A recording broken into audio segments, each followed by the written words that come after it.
যে উনি মানুষ ভালো না, উনি এরকম করে, উনি এরকম করে। আপনি এসে আমাকে বললেন, আমি এটা শোনার পরে আমি কিন্তু মনে কষ্ট পেলাম। আমি আর ওই মানুষকে দেখলে সালামও দেই না, ওই মানুষ আমাকে সালাম দিলে আমি সালামের জবাবও দেই না। এটা আমাদের স্বভাব। কার স্বভাব? আওয়াজ দিয়ে বলে আমাদের স্বভাব। আল্লাহ নবী কেমন ছিল? আল্লাহ নবীর জন্য একজন বৃদ্ধ মহিলা যখন কাঁটা দিত, যে নবী যেন, নবীর পায়ে যেন, পা মোবারকে যেন কাঁটাগুলো ফুটে আল্লাহ নবী যেন ব্যথা পায়। আল্লাহ নবী যেই দিন দেখলো যে রাস্তার মধ্যে কাঁটা নাই, আল্লাহ নবী ওই বৃদ্ধ মহিলার সন্ধান করতে গেল। এইটা হচ্ছে নবীর আদর্শ। কোথায় নবীর চিন্তা চেতনা, কোথায় আমাদের চিন্তা চেতনা? তো আমরা যদি বলি যে আমরা আশিকে রসুল, এইরকম আশিকে রসুল হয়ে কোনো লাভ আছে? কোনো লাভ নেই।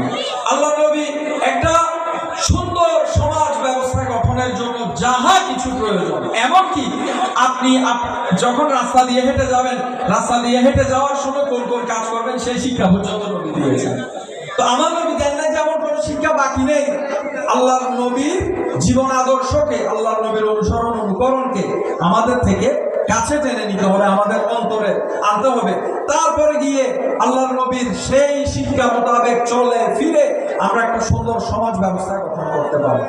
আর আপনি আল্লাহর নবীকে ভালোবাসার ক্ষেত্রে আমরা বর্তমান সময়ে দেখি যে আমরা আল্লাহর নবীর রওজা পাকের মধ্যে মদিনা শরীফে, যেমন আমি গত মাসে উমরায় গেলাম, আমি মদিনা শরীফের মধ্যে আল্লাহ নবীর গম্বুজ মুবারকের সামনে দাঁড়ালাম। দাঁড়ানোর পর যখন তাকিয়ে আছি আল্লাহ নবীর গম্বুজ মুবারকটা দেখছি, একটু করে বসলাম একটা জায়গার মধ্যে। আচ্ছা ভাই, একটা প্রশ্নের উত্তর দেন আপনারা।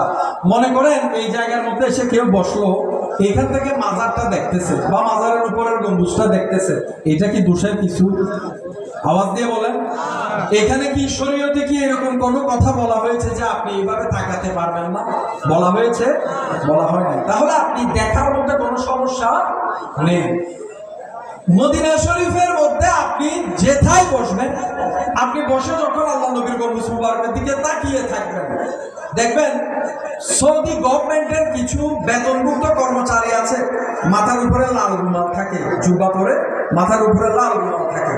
এই লাল রুমাল পরিহিত ব্যক্তিগণ এসে আপনাকে উঠিয়ে দিবে, বসতে দিবে না, আপনাকে বুঝাবে। আপনি যদি বলেন যে আমি আল্লাহ নবীর রওজা পাকের উপরে গম্বুজ মুবারক, আমার নবীকে আমি ভালোবাসি, আমি দেখছি, সে আপনাকে বলবে যে নবী জিন্দা নাই।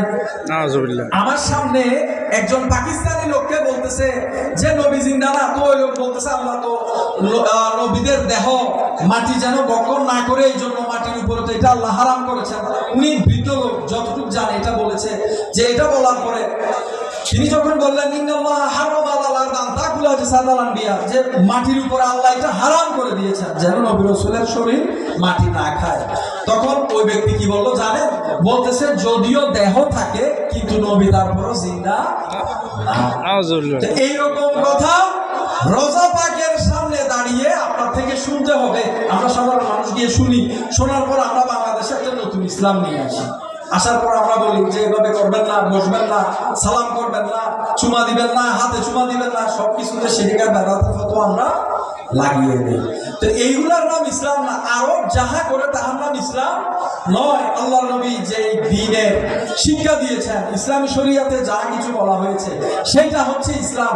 হুকুমত আজকে যাদের আছে কালকে হয়তো বা থাকবে না, আবার পরিবর্তন হবে, কিন্তু তার মানে ওইখানের সরকারের বেতনভুক্ত কর্মচারীরা যা বলবে সেটা কখনো ইসলাম হতে পারে না। আল্লাহর নবীর কাছে আমরা কোনো কিছু চাওয়া, ওই বৃদ্ধ লোকটা বলছিল যে আমি নবীর কাছে এটা আরজি দিচ্ছি যে ইয়া রাসূলুল্লাহ, হাসরের মাঠে আপনি তো আপনার উম্মতের জন্য শাফাআত করবেন, এটা তো আমরা হাদিস শরীফে দেখেছি, আপনি তো আপনার উম্মতের জন্য শাফাআত করবেন।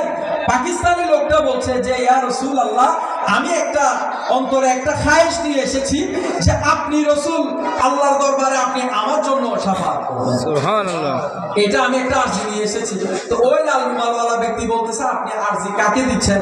যিনাকে আরজি দিচ্ছেন উনি তো মরা, নাউযুবিল্লাহ, উনি তো মৃত।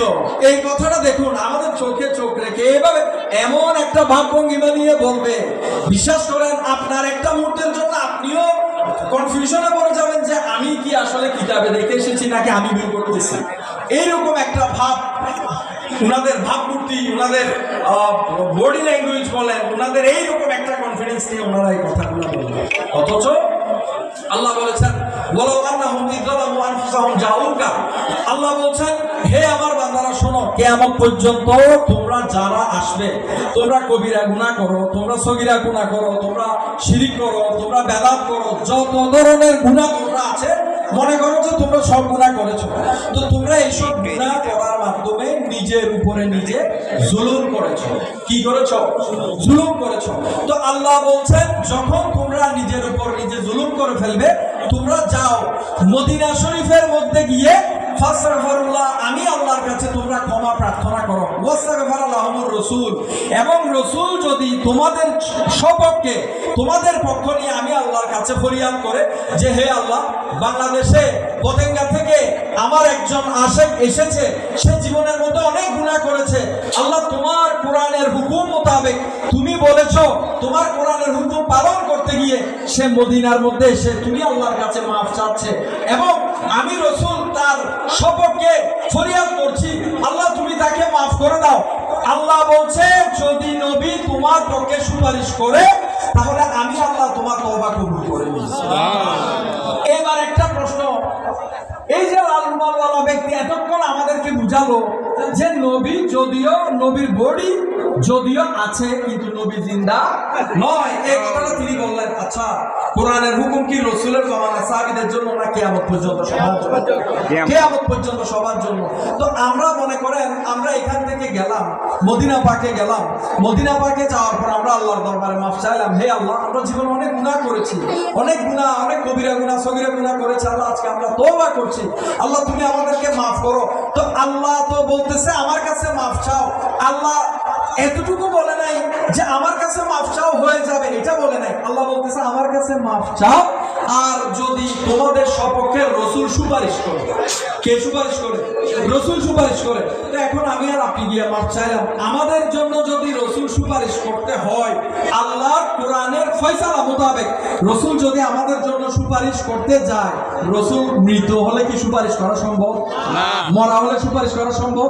তাহলে আল্লাহর হুকুম মোতাবেক দেখা গেল আল্লাহ এটা বুঝিয়ে দিচ্ছে, হে আমার বান্দারা, কিয়ামত পর্যন্ত যত গুনাহগার আমার বান্দা আসবে তোমরা চিন্তা করিও না, তোমরা যত গুনাহ করবে, তোমরা কবিরা গুনাহ সগীরা গুনাহ, তোমরা শিরক করো, বেদাত করো, তোমরা যত গুনাহই করো না কেন, মদিনার মধ্যে গিয়ে যখন তোমরা আমি আল্লাহর কাছে মাফ চাইবে এবং আমার নবী জিন্দা নবী তোমাদের সপক্ষ হয়ে আমি খোদার কাছে তোমাদের জন্য সুপারিশ করবে, আমি আল্লাহ তোমাদের সমস্ত গুনাহকে মাফ করে দিব। সুবহানাল্লাহ। তাহলে আল্লাহ বুঝিয়ে দিলেন কিয়ামত পর্যন্ত নবী যদিও রওজা শরীফে শুয়ে আছেন কিন্তু নবী কি জিন্দা।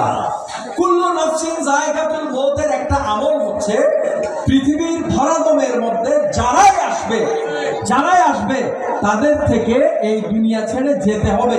কুল্লু নাফসিন যায়কাতুল মউত, এটা আল্লাহর হুকুম। তো আল্লাহর নবী ওই হিসেবে দুনিয়ায় এসেছেন, আল্লাহর নবী ইন্তেকাল করেছেন, কিন্তু যখন রওজা শরীফে নবীকে রাখা হলো, দাফন করে ফেলা হলো, কবরকালীন জিন্দেগির মধ্যে নবী দুনিয়াতে যেরকম ছিল তার চাইতে আলা ওয়ালা মাকাম। আল্লাহ বলেছেন ওয়ালাল আখিরাতু খায়রুল লাকা মিনাল উলা, যে হে নবী আপনার ইহকালীন জীবন যেরকম আছে আপনার পরকালীন জীবন তার চাইতে আরো অধিক উত্তম হবে। সুবহানাল্লাহ। তো মনে করেন নবী ইহকালীন জিন্দেগির মধ্যে নবী জীবিত ছিল, এখন পরকালীন জীবন যদি আরো উত্তম হতে হয় তাহলে আল্লাহ নবীর জীবন ব্যবস্থায় যাহা ছিল তার চাইতে আরো উত্তম জীবন ব্যবস্থা আল্লাহ দিবেন। আল্লাহ যাহা দিবেন আল্লাহ ভালো জানে, রাসূল পাবেন রাসূল ভালো জানে, কিন্তু দুনিয়ায় থাকতে নবী যাহা পেয়েছে তার থেকে বেশি পাবেন, কম কিন্তু পাবেন না। উত্তমের মানে কিন্তু কম না, উত্তম মানে বেশি।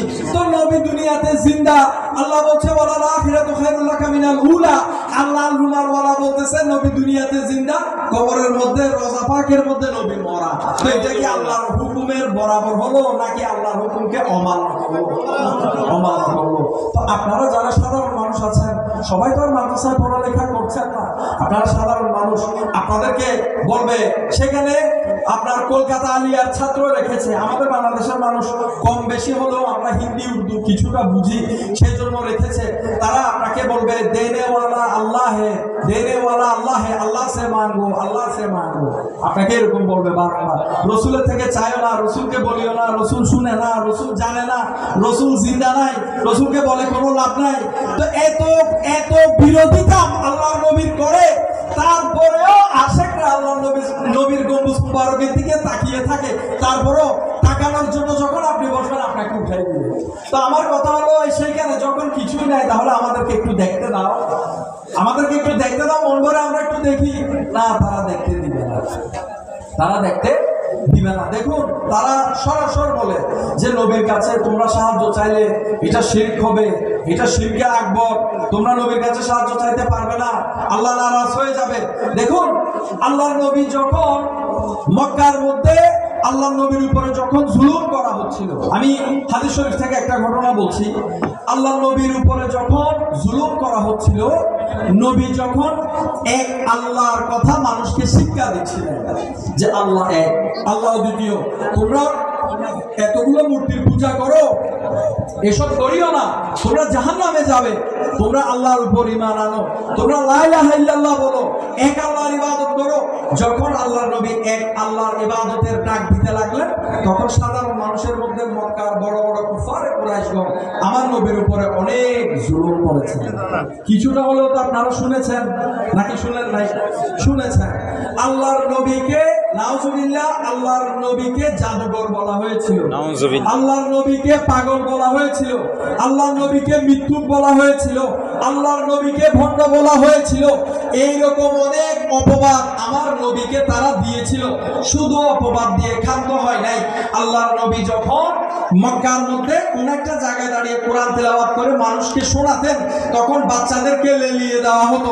আবু জাহেল, আবু লাহাব তারা বাচ্চাদেরকে লেলিয়ে দিত। বাচ্চারা সামনে গিয়ে হট্টগোল করতো, বাচ্চারা চিৎকার চেঁচামেচি করতো, যেন আমার নবীর আওয়াজটা সাধারণ মানুষ আর শুনতে না পায়। এইভাবে করে নবীর সাথে ষড়যন্ত্র করতো। তো আল্লাহর নবী এমনও হয়েছে যে আল্লাহর নবী যখন মক্কার মধ্যে নামাজ আদায় করছেন, আল্লাহর নবী সিজদাতে গেলেন। সিজদায় যখন যায়, কপাল, নাক এগুলো জমিনের সাথে লাগে না, লাগে না? তো যখন আল্লাহর নবী সিজদায় গেলেন, আল্লাহর নবীর কাঁধ মোবারকের উপরে ওটের নাড়ি বুড়ি উঠিয়ে দিলেন।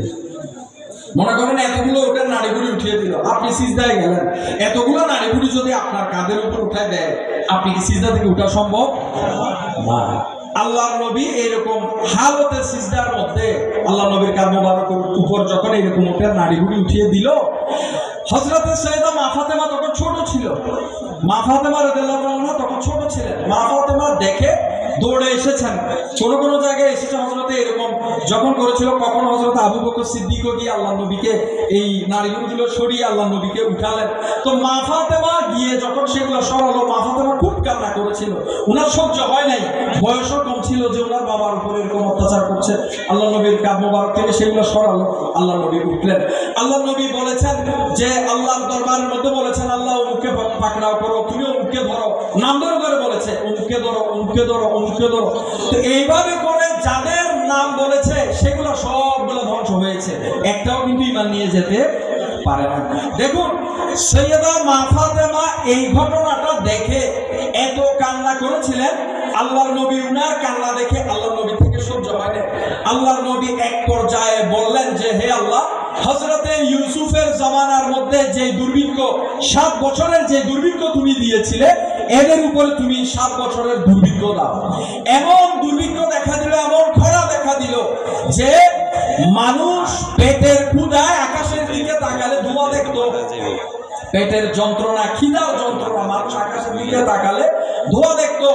মানুষ, পশু পাখি মরে একবারে পরিষ্কার হয়ে যাচ্ছে, মানুষ মারা যাচ্ছে। এরকম 7 বছরের দুর্ভিক্ষ চলাকালীন সময়ে এক পর্যায়ে আবু সুফিয়ান তখন মুসলমান হয় নাই। দেখুন, আমরা বর্তমানে নবীর কাছে সাহায্য চাওয়াটা আমাদের নজরে, আমরা অনেক মুসলমান ভাইয়েরা না জানার কারণে এটাকে আমরা শিরক মনে করি কিনা, আমরা এটাকে শিরক মনে করি।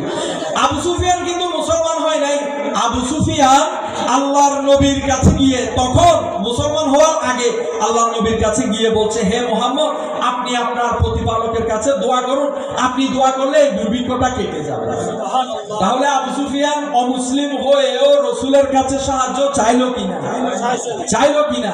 তাহলে বোঝা গেল তৎকালীন দিনে যারা কাফের ছিল তাদেরও বিশ্বাস এতটুকু ছিল যে মুহাম্মদ সাল্লাল্লাহু আলাইহি সাল্লাম একটা বার যদি কাউকে ধ্বংস হওয়ার জন্য দোয়া করেন, সেটা আল্লাহর দরবারের মধ্যে সাথে সাথে কবুল হয় এবং কোন দুর্ভিক্ষ আল্লাহ উঠিয়ে দেওয়ার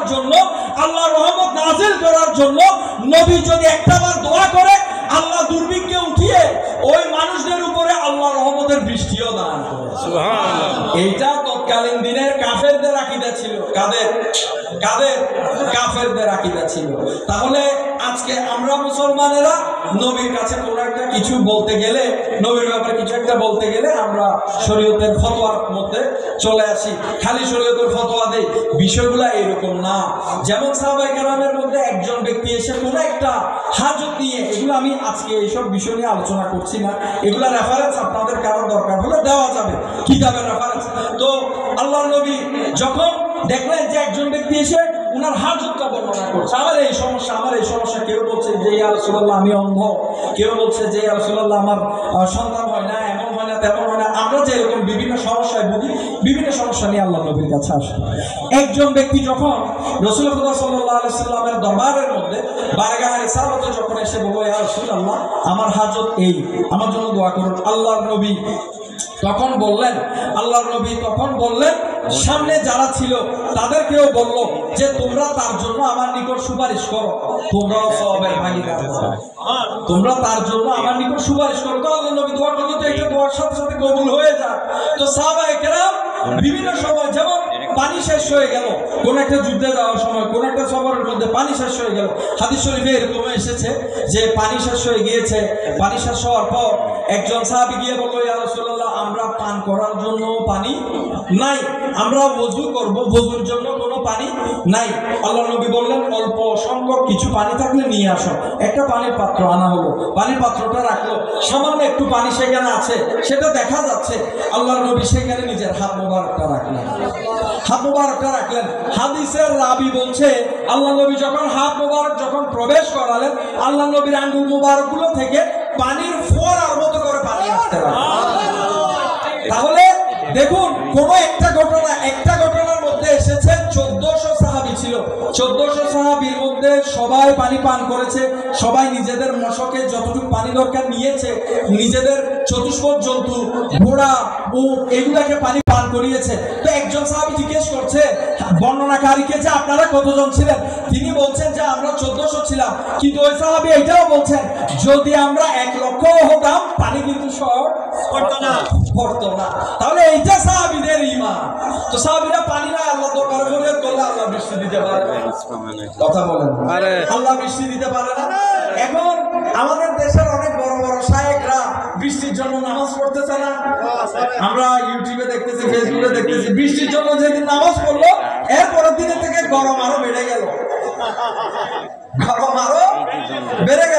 কিন্তু আল্লাহর নবীর কাছে সাহাবায়ে কেরাম গিয়ে সাহায্য চাচ্ছে, ইয়া রাসূলুল্লাহ পানির দরকার, আমাদের থেকে এই মুহূর্তে পানির দরকার। তো সাহাবায়ে কেরাম তো চাইলে বলতে পারতো যে আল্লাহর দরবারে দোয়া করো, আল্লাহ এই মুহূর্তে একটু বৃষ্টি দাও। না, এটা করেন নাই। উনারা আল্লাহর নবীর কাছে গিয়েছেন। বুঝাতে চাচ্ছি, উনারা আল্লাহ থেকে নিয়ামত নিয়েছেন বটে, কিন্তু নবীকে বাদ দিয়ে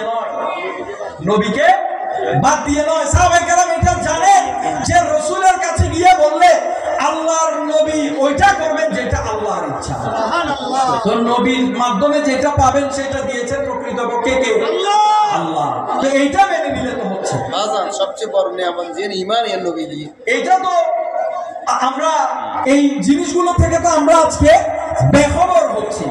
আপনি যেমন কোরআন পেলেন, আপনি ইসলাম পেলেন, এই যে আপনি জান্নাতে যাওয়ার জন্য আশা করছেন, জান্নাতে যাওয়ার জন্য আপনার থেকে ইমানদার হতে হবে না?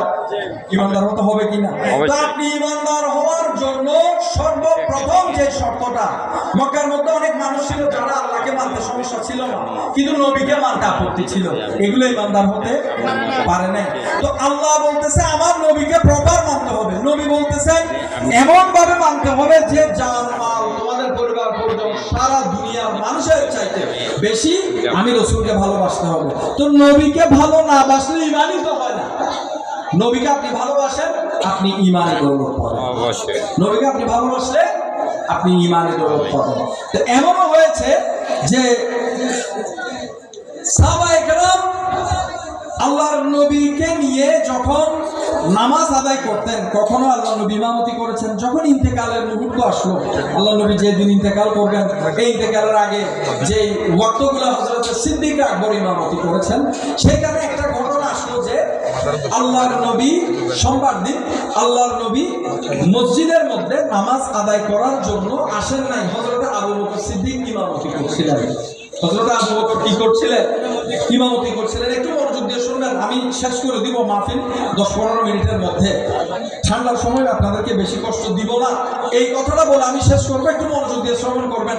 আপনারা হয়তোবা অনেকে মনে করছেন যে আমাকে দাওয়াত দিয়ে এনেছে, না, এই এলাকাতে কিন্তু আমার নানার বাড়ি, এই এলাকাতে আমার নানার বাড়ি। নানার বাড়ির এলাকার অবস্থা কত খারাপ সেটাও কিন্তু আমি জানি, সেই জন্যই কথাটা বললাম। হয়তো আমি এতক্ষণ কথা বলতাম না, তারপরেও বলছি। কেন? আপনারা আমার নানার বাড়ির লোক, যাওয়ার পর আপনারা বদনাম করার সুযোগ নেই। চিন্তা করবেন যে আমাদের নাতি এসেছিল, আমাদের নাতি এসেছিল। যা মন চায় আপনারা এখন বলতে পারেন, কারণ নানা নাতি সম্পর্ক হয়ে গেল।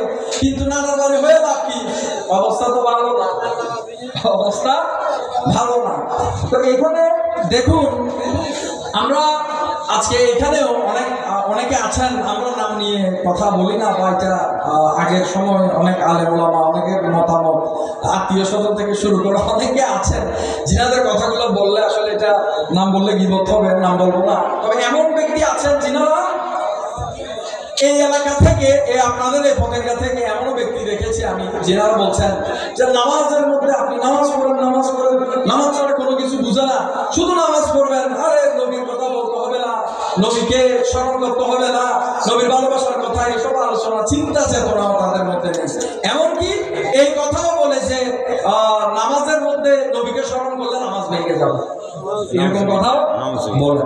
তো যেমন আপনাদেরকে সেটার জন্য একটা হাদিস শরীফ দিয়ে যাচ্ছে। আপনারা যারা এই কথাটা ইতিপূর্বে বলেছিলেন, কেউ যদি নিজের ঘরের কোণ থেকে বসে আমার আওয়াজ শুনতে পান, আপনাদের উদ্দেশ্যে আমি এই হাদিস শরীফটা বলে যাচ্ছি।